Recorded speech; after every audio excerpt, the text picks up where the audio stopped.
Hello, my fellow YouTubers and my TikTokers. Well, it's time. What is it time for? Well, it's time to start the Blackboard series. And that series is about to get real.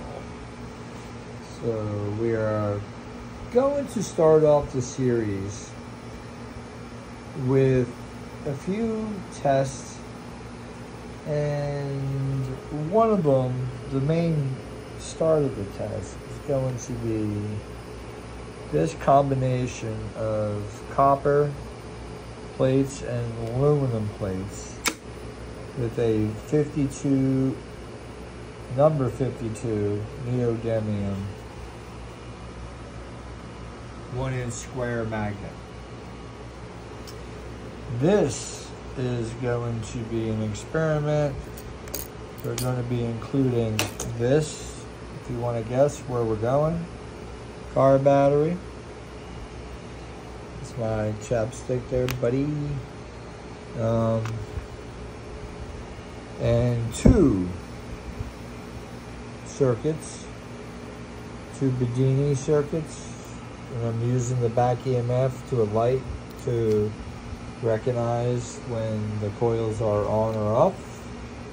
And I have multiple experiments I want to show you guys with taking such apparatus. Jesus, stuck to my ring. My wedding ring. So apparatus with said coil on top. There is probably a good 15 experiments here I want to relay to you guys. And with the new board coming in, it's here now. I just haven't set it up yet, but I'm excited because I ordered a bunch of wire. I have this whole thing laid out. So what we're going to do in the chalkboard experience or episodes, we're going to lay out each segment on the build here. And we're going to build it together. And it's all not thought through yet because this is more than me. I'm sure it'll come to me. And with all of you, it'll come to us. And end game. Not sure that's finalized, but pathway, there's a path here. A direction, yeah, there's a direction. So I can't say direction and end game are the same because end game, you have to have direction. And here, direction, I lay out a lot of stuff. So you can imagine what we're about to get ready to get into. And we'll have all the tutorial set up here to where we're doing power in, power out. We're gonna look and test the laws between conservation of energy. We'll look at the laws of different ones that we're going to see if we violate or we fall in their category, and we'll go through all that with the chalkboard series. So I'll put the board up here. It's going to be really nice. And we'll set up an itinerary, and then we'll work through the problems. I'll do a lot of live videos. I think probably the chalkboard will be maybe all live. I may start off doing just a little bit so people can see what they're getting into. It's probably how I'll do it.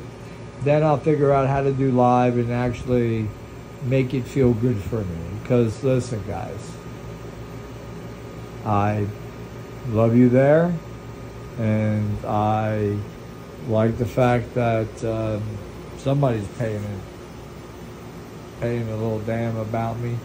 But if you see the different conservations and the different of energy, and you see the different applications of energy, whether it's electrostatic with a rubber band and a metal turning, and it's plastic wheel, such like this up top, turning it. You have a collector, you're taking that, putting it in, separating the charge and capacitors, building the high potential, and you got your electro high statics going here, and that's important here in this project. And then you have this wheel here, you're like, whoa, what's that wheel doing, and what's this wheel doing? Well, this wheel is not to be moving. It moves, but I don't want it to move because I'm using the mass of it. And I'm going to oscillate this pipe, that pipe, in the mass of all this iron. And by using that, I will be realigning the molecules in the iron. So I can do that. I know where to go after, and I know where to move the electrons up or down. But up or down means they have to oscillate. So we're going to oscillate them. So we're going to take this like a wash machine in agitation. We're going to oscillate this up and down, that up and down. So everything in here is going to be doing this. Okay. So there you are in your iron, and there's your multifaceted placement of the molecules alignments in the iron. So within the iron, changing its molecules in position, you can think about some things that you could use in the in-between. Maybe some dielectrics, maybe a way to tap into the, we'll call it nodal points. So you got the oscillation, you got the agitation of the two poles, all the iron. You got magnets or starter magnets. These magnets are very weak. They're nothing to bring home to mom. So I would say that they don't have a lot of strength. So here's a nice piece of iron. There you go. So there's your strap. And they're that strong at least. How about that? Fair enough to say. They're that strong. Yeah. Then you have your inner side, and this is about directing, concentrating, like Ed Lee Scallon says. And then this is about separating we're going to realign the molecules in the iron. No big deal. It's freaking elementary. But the key is to have a plan on what you're going to do with it.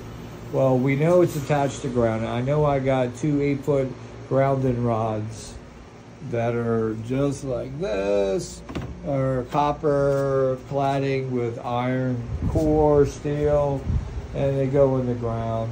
Here's one of them. That is, oh, there it is. It's on that one. Oof.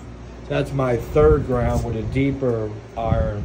And then I got these two with 8-footers in it, and I guess they come up through or attached through the bottom there, because I drove the grounded rods down first, so they're deep.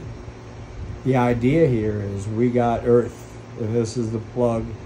This is the plug to earth. So we have one separate ground, separated at a distance that I calculated by using the power company's calculations. If you were to take 1 foot step on the difference in potential from a high voltage line on the ground, so I took that voltage, knocked it down, and I realized that I could use this measurement and I can get a difference in potential, which is weird because when I take my EMF meter and I come up and have this wheel turning, and we'll get in a second why this wheel would be turning, but it is turning that attribute, and we'll get into another facet. But this outside ground is got to be isolated from the multiple vibrating ground, because we're going to vibrate this.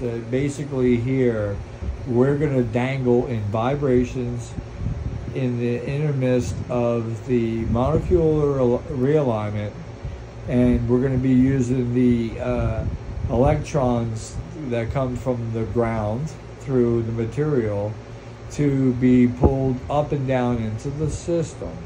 Now with doing so, we're going to go ahead and put another circuit in here that's going to allow that that washboard to have, if you look at a washboard, all right, just the two pipes and ruggedness, right? If you look at a washboard, it's good for what? You have to have reaction, right? You have to have another form of energy. So if this was the washboard, I would have to have something in my hand. I would have to have something there that I'm scrubbing. I have to have something in my hand to be scrubbing with. I have to have something there that I am scrubbing. And I also have to have some kind of liquid, and I have to have something to be scrubbing with, some soap of something. So you think of all that, put that in the midst of what we're doing here, in the midst of adding different applications. The oscillating here is just to invite the vibration, the 6.7, 6.8. I believe that the real true resonant tapping to the ground in this fashion of molecules, you're in electrostatics form and electromagnetic form. You're in an atomic form by realigning the molecules in the iron. It's going to draw in what is required from the realignment, and that will be moving at a frequency of 8 cycles per second. And I believe 8 cycles per second, using the old Neely patent that he put on his perpetual motion machine, which to me reminiscence using nature in a form, but there's more to that story I don't want to get into, but it invites to me the different dynamics of why I had to take, this is 15 years of different kinds of rabbit holes from Ed Lee Skalen, just providing me a wheel, and Army Corps stripped it. But this is a way to take the ground, oscillate it, use an outside ground as a difference in potential of the Earth's ground in itself, oscillating to itself between these pipes and ringing, okay? This, going back to this, three purposes. There's A, B, and C. A here is electrostatics, okay? With the rubber band, it's perfect setup to make electrostatics, high potential. Over here, the second high potential is this. We're going to put a coil, such as this coil, and each one's going to have its own 2N3055 timer capacitor, and they're going to be placed like this at a certain distance all the way around the wheel. Each one of these will have a purpose. Now there'll be bifilers, okay? So each bifiler there will be,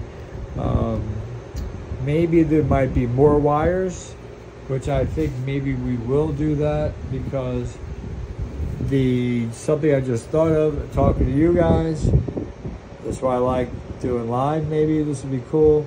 On this side here, we're doing the Figueroa, where I have a brush and sweep in connection that has a different resistance, creating a AC wave. That wave is the guide here for Ed Lee Skalen's wave, where I'm going to make a different coil here. This side of the coil with the Ed's laminate, right, 5 layers, will be a drive coil, and it'll be to a certain ohms on this side, and it will be thicker in the back and thinner to the front, so it's like a cone. I want to, in the center in front of that cone will be a copper strap that's the same 6 inches of of this sitting in front like this as a collector going around the whole wheel. But what I'm going to do is not connect it and close it. It needs to be open. Probably at a gap like this, okay? And we'll get into that at some other time, why that's going to be. But that would be the collector collecting the AC wave electricity. On the outside of that wave is the opposite wound coil on this side coming out as a cone, smaller and then wider. And that one there is the high end and the low end, or the low end or the high end here and the low ends. They rotate. So they allow that the AC wave is created because they're both firing at the proper timing, okay? And that's all coming from the coils out here where this magnetic field is going to be swooping over this, creating a magnetic field in the coil with the ticklers coming down and feeding that system. So I just put that out there to you guys. I never really laid that out. That's where you get. This is all going to come and call it the chalkboard series. And I don't even know what I'm going to call it, but the board is kick-ass. Laying it out and just, this will be nice. This will be nice. I feel it, feel it, feel it. So then you get past the figure era. You have three sides here going, okay? You got your oscillating on both sides, and you got your pipes here. These pipes will have a coil going down each one of these pipes. Well, that will be also in the firing system to allow this to be firing this, which would be firing these right here. So this connection here is one wire. This is just one wire wrapped around all the way, and each wire is wound in a certain wound, and that creates a south pole or north pole. So the yellows are south, and you can see the winding. So that gives me two connections here, and the isolation of the center ring here gives me a place where I can have an opposite pole of what's here. Even though these poles are going to be rotating from the wheel banging, or banging meaning like it's making its connection, these will be pulsing. So when these are pulsing, they're in the one side of the cone of like a Russellian wave coming down, electromagnetic. This side will also have a core, and this core here will be a laminated core, okay? And we're looking to create the feminine energy in between the center of these in a scalar wave. And the copper ring that goes around that will be where the pickup is to pull electricity. So we get past that. Then we get to the PMH is on both sides. So they are the timing mechanism for the coils that go in here. The bifilers that are going to be in the coils here will have different resistance for different parts where they signal for coil A and coil B. They're in synchronicity of each other. So they're banging like this with a magnetic field north facing out this way. And they're banging like this. So we're creating a centrifugal force, and then we're banging around. On the side here, you're going to have a plastic casing that goes on both sides of this with the coils. And then you're also going to have a plastic casing with a rubber band. So that's where the potential difference creates on the dielectric side.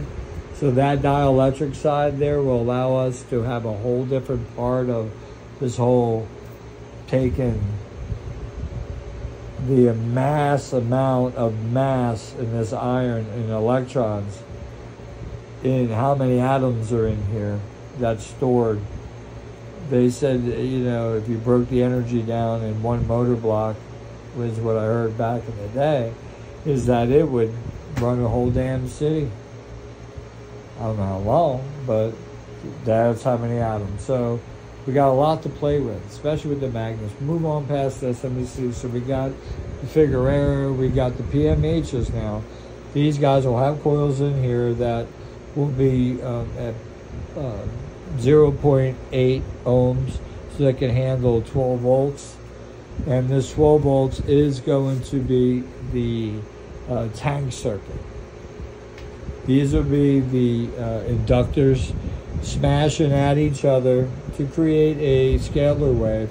They won't be touching in the center field here between them, but the two PMHs, same poles facing each other, just like the front of this wheel, where the bottom, whatever coils in front of it to drive it, which will be 4 drive coils and 4 other coils for other purposes, that would be driving it.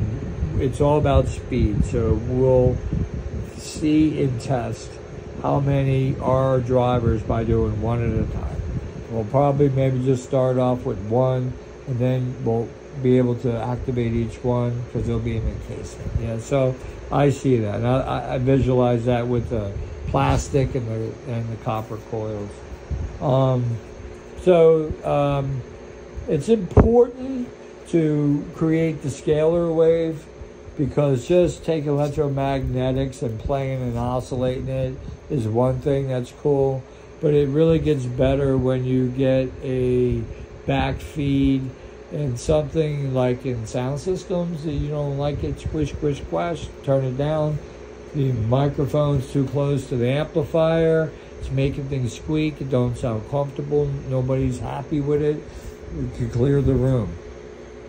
But in this way, in physics, it's the best that we want because they're longitudinal waves. Longitudinal waves are scalar waves. They go through, they're Tesla waves. They're, oh my Lord, they go through everything. There's nothing they don't go through. It's about the wave that can penetrate everything else and be, it could be a carrier wave for anything else because it goes through everything.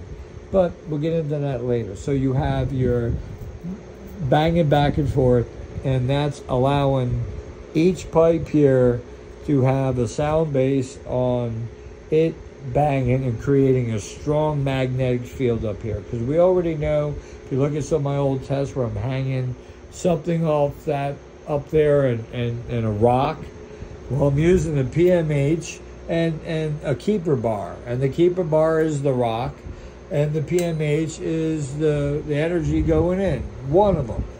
So if you smash 2 of them, and if you look in the scalar waves, you'll find out using electromagnetic waves smashing into each other creates an explosion along with an implosion. And that implosion is that feminine energy. So it gets supersized at that moment. So we're going to capture that energy back in some capacitors up here.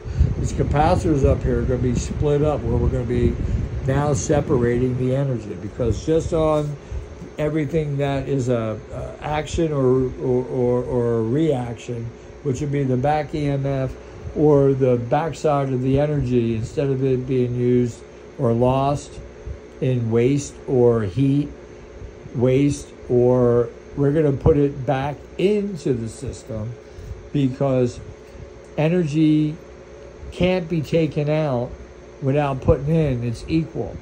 So what we would do is put energy back into it. So we're creating energy in any other ways that we looked at. And you know, everything I mentioned, you are creating energy. We put it back in the system. All energy will accept more energy. It can't be, it goes nowhere. I mean, not that it goes nowhere. I mean, it can't be, disqualified. Energy is energy. Energy in, energy out. So basically, we put more in, the system will allow it. So then we can kind of look at the meters and the gauges, and we'll look at the oscilloscope. And I'm probably going to have to need another oscilloscope the more I think about it. But we'll get into that later. But we're going to be working on the capacitance on the top. The capacitance are going to be way different. They're going to be like banks of capacitance, and that banks of capacitance is going to be its closed circuit is going to be chains. Basically, is what it's got to be, because chains are a bipolar. So if you take the chains, connect them to the grounding part of the capacitor, and then maybe send them over here to this separate ground. That separate ground now is connected to the heartbeat of the system, but it's timed, because nothing sitting there as a ground as anything. It's a slug. It's got to be part of the system. It's got to know. It's got its electrons. It's got to be trained of what to do inside of them, so they're reactive. They're turned the right way, the right angular momentum. All right, I didn't mean to talk the freaking ears off. Hopefully you guys enjoyed me. Love you all. Oh my Lord. Let's get to it. Leave your comments.